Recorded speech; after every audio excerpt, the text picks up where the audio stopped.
C'est une occasion pour nous de mettre en valeur les produits locaux du Rwanda, y compris nos traditions culturelles. Le café de la marque Gorilla s'est déjà vendu en Chine. Comment allez-vous, monsieur l'ambassadeur? Bon après-midi. Bonjour, merci de m'avoir invité. Je suis James Kimonyo et je suis l'ambassadeur de la République du Rwanda en Chine. L'ambassadeur James Kimonyo est affectueusement surnommé le meilleur porte-parole des produits rwandais, car il s'est rendu à plusieurs reprises dans les salles de diffusion en direct chinoises pour promouvoir les produits spéciaux rwandais. Je veux que le public comprenne que notre ambassade est un pont. C'est une danse que nous effectuons tous les jours et chaque fois que nous célébrons une grande fête.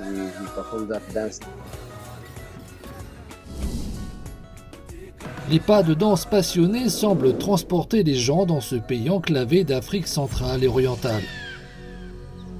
Le Rwanda est connu sous le nom de pays des 1000 collines en raison de sa large étendue de montagnes et de rivières et de ses magnifiques paysages. Son trésor national, le gorille des montagnes, attire des touristes du monde entier. La région du Ruli Mountain, au nord de la capitale Kigali, est parsemée de plantations de café de toute taille. L'environnement alpin unique et le sol volcanique ont contribué à la saveur unique du café rwandais. Au Rwanda, une personne sur 30 cultive du café. Cependant, en raison de son enclavement, les circuits commerciaux internationaux ne sont pas fluides et le Rwanda exporte principalement des grains bruts de café. Les cultivateurs de café travaillent dur, souvent en échange d'un maigre revenu.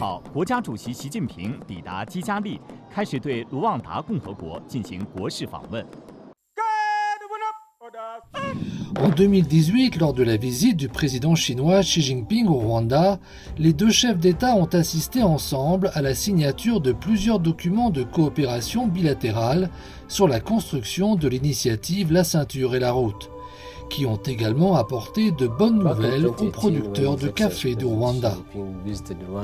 Lors de la visite du président Xi Jinping au Rwanda en 2018, la Chine et le Rwanda ont signé 15 accords de coopération bilatéraux, notamment des accords dans le domaine du commerce électronique.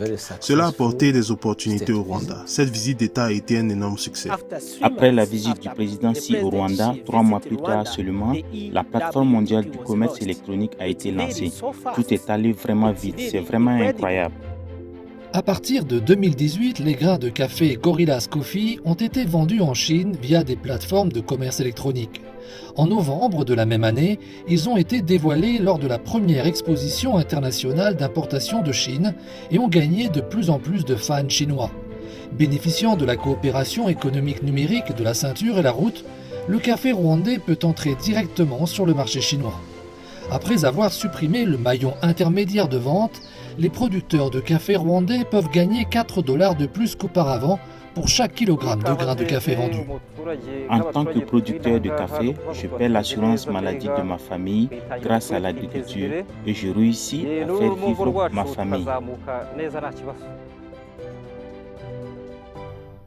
Un an après la visite du président Xi Jinping au Rwanda, James Kimonyo est venu en Chine pour servir d'ambassadeur en Chine.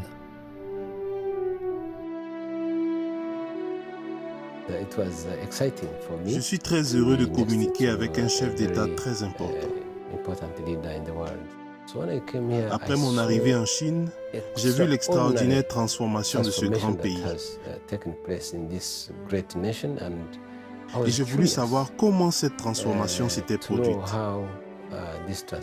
Le premier livre que j'ai lu était celui écrit par le président Xi, intitulé « Échapper à la pauvreté ».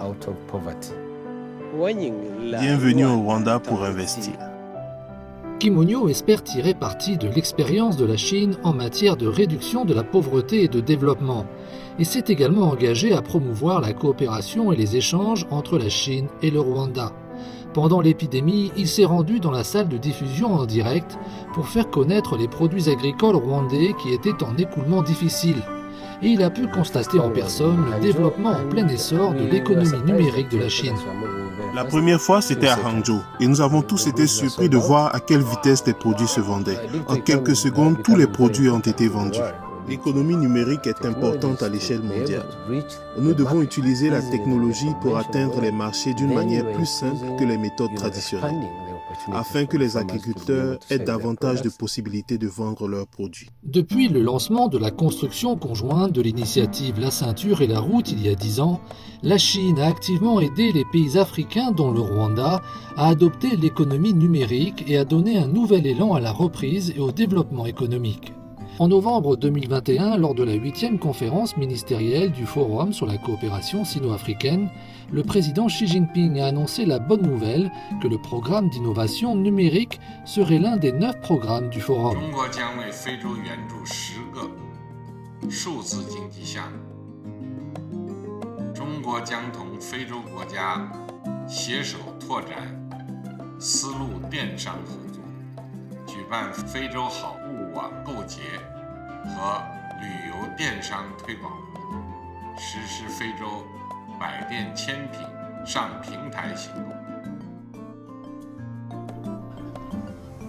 À l'été 2023, la 3e exposition économique et commerciale Chine-Afrique a présenté le festival de vente en ligne de produits africains de qualité, où des produits africains provenant de 29 pays ont été dévoilés.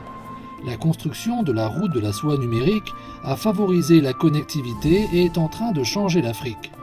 Devant le stand rwandais, l'ambassadeur Kimonyo a apporté une autre sauce pimentée.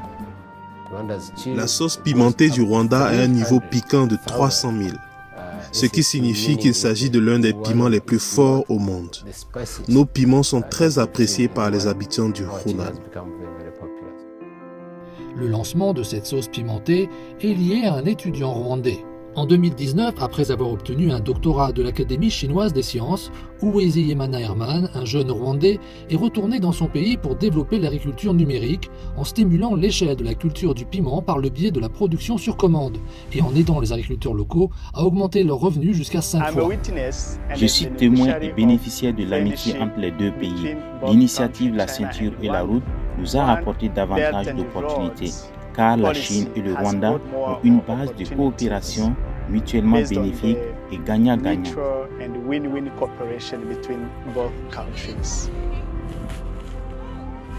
L'initiative La Ceinture et la Route est une opportunité extraordinaire pour tous les pays. Je dois dire que nous bénéficions de l'initiative La Ceinture et la Route depuis 10 ans. Parce que nous avons besoin d'infrastructures, nous avons besoin de plus de connectivité. Et la Chine est un partenaire très important dans ces domaines.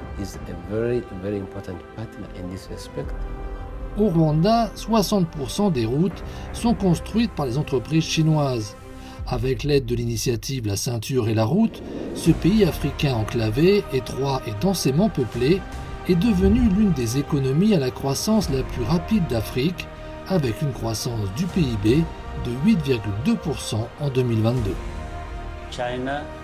La Chine est disposée à comprendre nos idées et à nous soutenir sur la base de sa compréhension de nos objectifs. Cela témoigne d'une compréhension et d'un respect mutuel dans le cadre de notre coopération.